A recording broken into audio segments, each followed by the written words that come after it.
Hello, folks. Welcome to the Small Business Series. Now, this week, we continue with the topic of small business startups. And our focus today is what educational background does a budding entrepreneur need to start a business?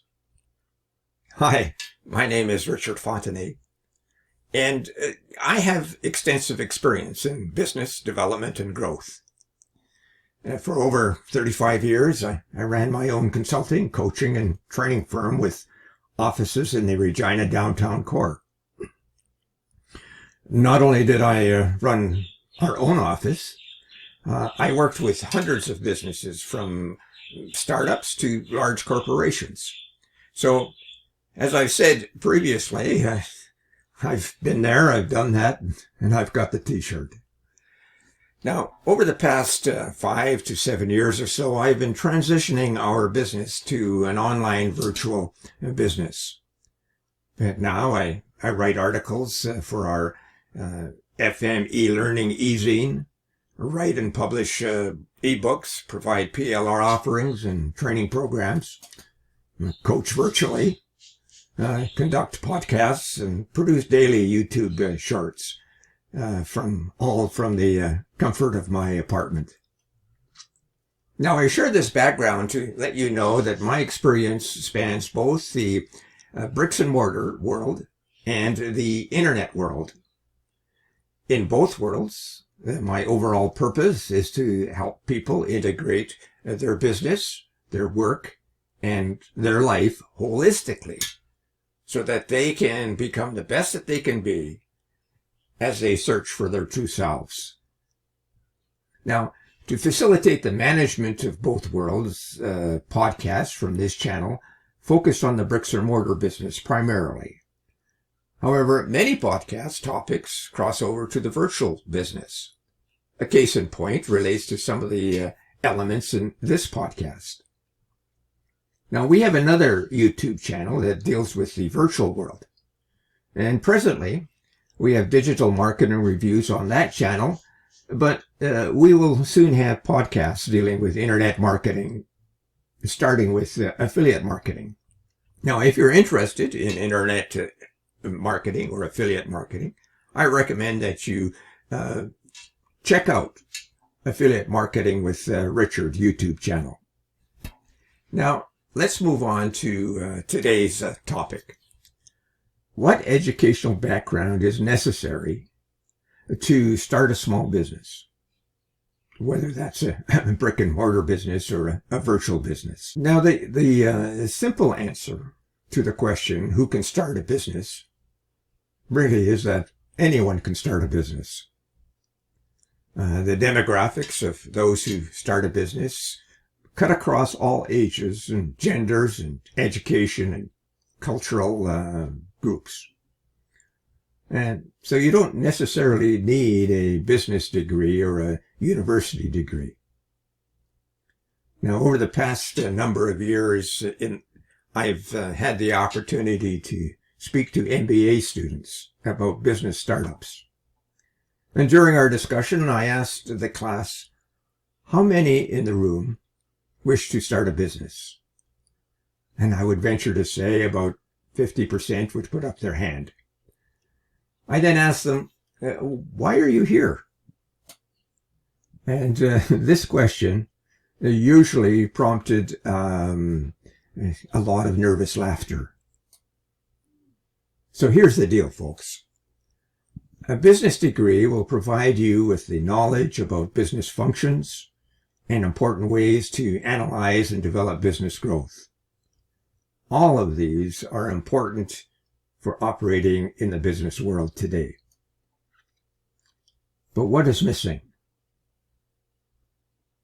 What it doesn't give you is that internal fire, the fortitude, the persistence with flexibility and resist tolerance, those elusive entrepreneurial qualities that you must have to be successful in business.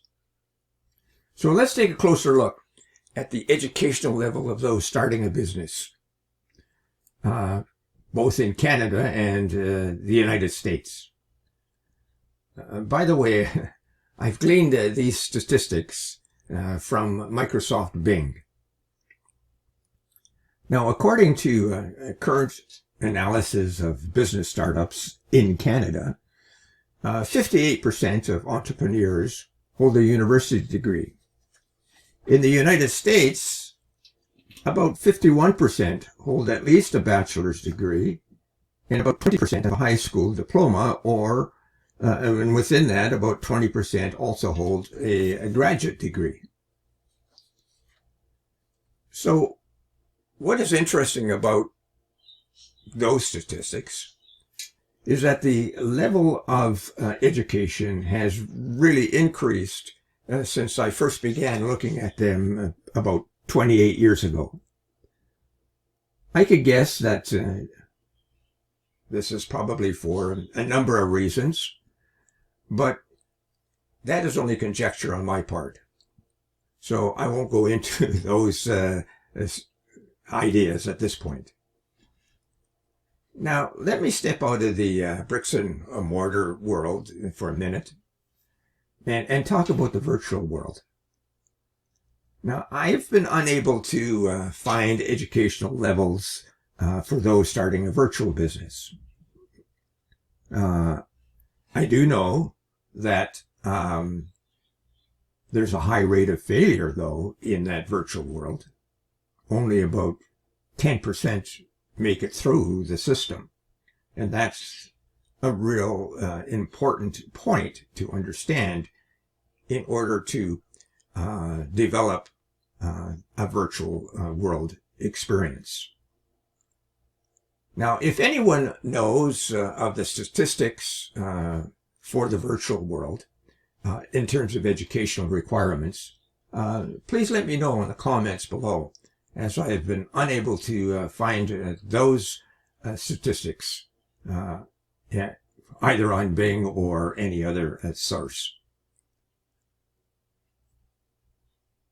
You know, starting a virtual business has become an increasingly attractive option for entrepreneurs. And here are some things really that you need to consider when you're transitioning from a virtual company into a virtual world. I should say when you're transitioning from a bricks and mortar company to a virtual world. You can save on operating capital, which I did, and you can save on liability insurance, which I did, and you can hire more staff, which I didn't, because I am primarily working by myself from a home-based business. A virtual business also allows you greater flexibility, which I have found, and a lot of greater adaptability, which I also have found. But it still requires a very strong strategic direction. And that's why I always promote our Biswali system. So you can find that link in the link below as well. Now, there are challenges in operating a home-based business or a virtual business. For instance, there's a different way of communicating and marketing. The importance of cybersecurity, which I experienced in the last 3 days because I had some major difficulties with my security system. And so I had to revamp a number of things on my computer. The other thing is that you're operating in isolation. And so you're going to find ways to expand your network. Now, I'll go into these in more detail in our other YouTube channel when I get an opportunity to do so. And don't forget, that's Affiliate Marketing with Richard YouTube channel. Now, let's step back into our bricks and mortar world again. And some of this could apply very easily to the virtual world. So a university or technical degree, including a postgraduate degree, is important if you want to start a business as a professional. For instance, you You might be a lawyer or a physician or a nurse, or in the trade services such as a plumber, electrician, or a carpenter. Here, your credentials are necessary and often regulated by professional associations. However, even in those businesses, one can own the business and then hire the required professionals or trade personnel to deliver the services. Now, be assured, I don't want to downplay the importance of knowledge about the business of business. That's important.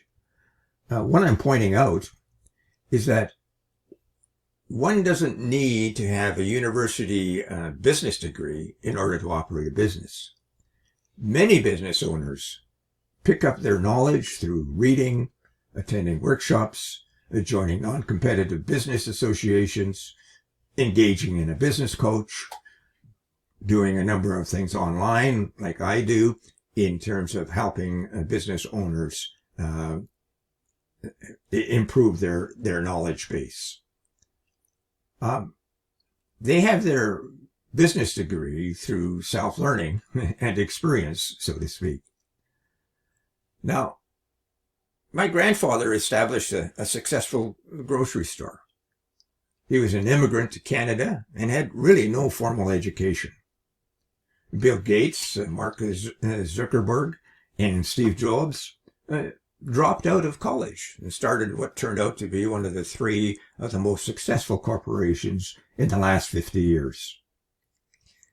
In Saskatchewan, Canada, many farmers with limited education invented new implements and machines and established businesses to produce them and developed markets to sell them.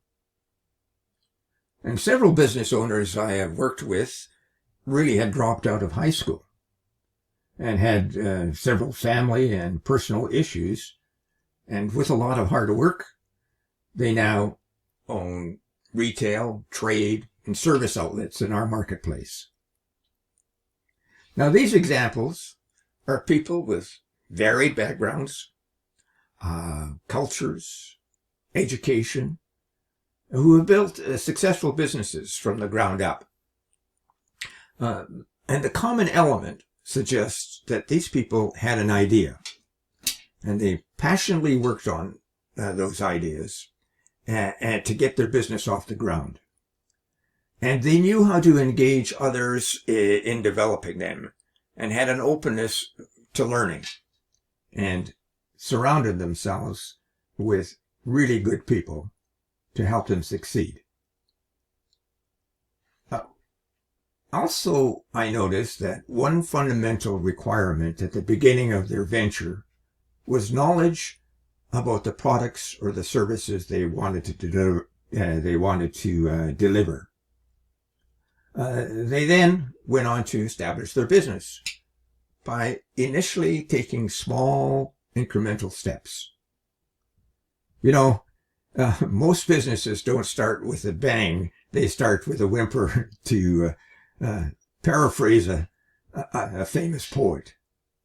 And then once they start their business, they then grow. Sorry about that, folks. Where were we? Okay. We start with a whimper and then we grow. For example, my grandfather, when he opened his grocery store, before he opened his grocery store, ran a little confectionery stand. And then he went around to various soccer fields and on the corners of the street to sell his wares. And then gradually he developed a storefront and then much more stores, many more opportunities to have a lot of clients come to his stores, etc. Steve Jobs, along with his friend Steve Wozniak, began their business in a garage. And Zuckerberg, along with co-founders of Facebook, began their business in the dorms of Harvard.